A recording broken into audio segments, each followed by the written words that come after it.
ये कहानी है 1938 की।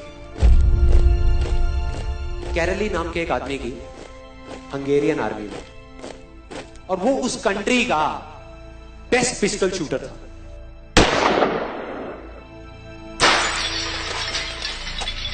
जितनी भी नेशनल चैंपियनशिप्स हुई थी उस कंट्री में, उसको वो जीत चुका था।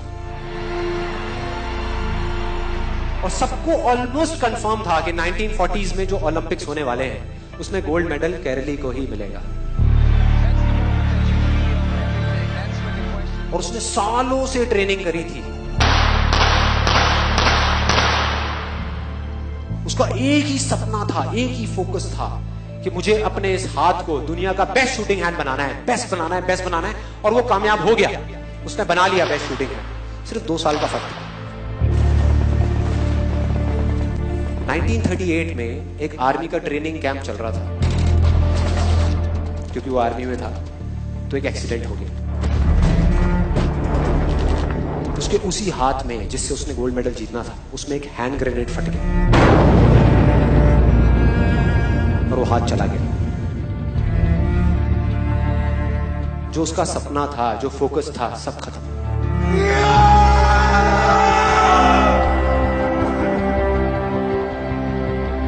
उसके पास 2 रास्ते थे। एक तो ये कि वो बाकी की पूरी जिंदगी रोता रहे और कहीं जा करके छुप जाए, या अपना जो गोल था जिस पे उसने फोकस किया हुआ था उसको पकड़ करके रखे। तो उसने फोकस किया उस पे नहीं जो चला गया था, जो उसके पास नहीं था। उसने फोकस किया उस पे जो उसके पास था।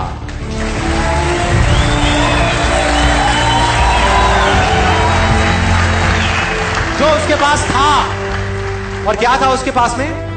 एक लेफ्ट हैंड, एक ऐसा हाथ जिससे वो लिख तक नहीं सकता था। 1 महीने तक उसका हॉस्पिटल में इलाज चला इस हाथ के लिए, और सही 1 महीने बाद अपनी ट्रेनिंग शुरू करती इस हाथ की।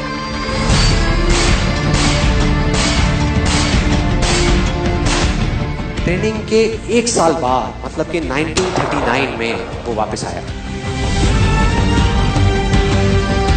नेशनल चैंपियनशिप्स हो रही थी वहीं पे हंगरी में, और बाकी भी बहुत सारे पिस्टल शूटर्स थे वहां पर। उन्होंने जा करके उसको कांग्रेचुलेट किया, कहा कि यार देखो, ये होता है जज्बा, ये होती है स्पोर्ट्समैन स्पिरिट, कि इतना सब कुछ होने के बाद भी तुम यहां पर आए हो हमको देखने के लिए और हमारा हौसला बढ़ाने के लिए। किसी को नहीं पता था कि वो 1 साल से अपनी ट्रेनिंग कर रहा था लेफ्ट हैंड की। और उसने जवाब दिया, मैं यहां पर तुम्हारा हौसला बढ़ाने नहीं आया, तुम्हारे साथ कॉम्पीट करने आया हूं, तुमसे लड़ने आया हूं, तैयार हो जाओ। और कंपटीशन हुआ। बाकी सब वहां पर जितने भी लोग थे वो कॉम्पीट कर रहे थे अपने बेस्ट हैंड से। ये कॉम्पीट कर रहा था अपने ओनली हैंड से, ओनली हैंड से। कौन जीता? The man with the only hand, Karoly जीत गया। लेकिन वो यहां नहीं रुका।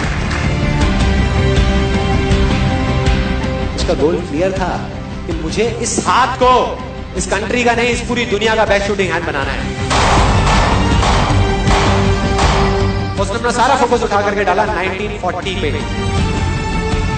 जब ओलंपिक्स होने वाले थे। लेकिन 1940s के ओलंपिक्स कैंसिल हो गए वर्ल्ड वॉर की वजह से।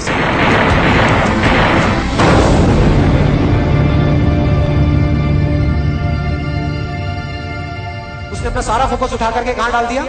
1944 में जो ओलंपिक्स होने वाले थे उसके ऊपर। और 1944 में जो ओलंपिक्स होने वाले थे वो भी कैंसिल हो गए वर्ल्ड वॉर की वजह से। फिर से कैंसिल।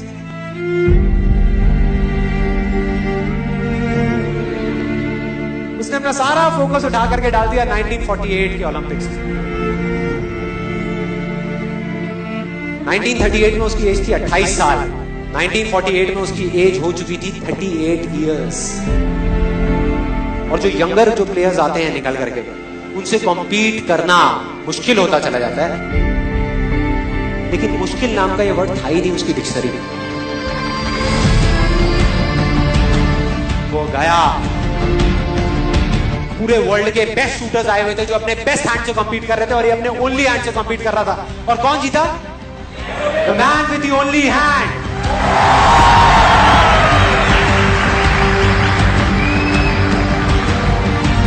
लेकिन वो तब भी नहीं रुका। 1952 ओलंपिक्स,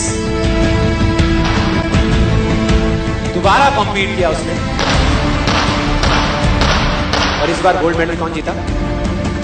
कैरल ली। 4 साल बाद दोबारा से, और पूरी की पूरी हिस्ट्री को बदल करके रख दिया ओलंपिक्स।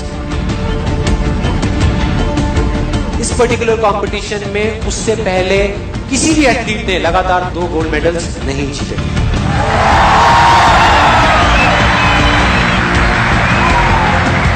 अब किसी भी लूजर के पास चले जाओ, उसके पास लिस्ट होगी बहानों की कि मैं इस वजह से फेल हुआ अपनी लाइफ में, इस वजह से मैं कुछ नहीं कर पाया। बहुत लंबी लिस्ट है। और दूसरी तरफ विनर के पास चले जाओ, उसके पास में 1000 वजह होगी वो ना करने की जो वो करना चाहता है, सिर्फ एक वजह होगी वो करने की जो वो करना चाहता है, और वो कर जाएगा।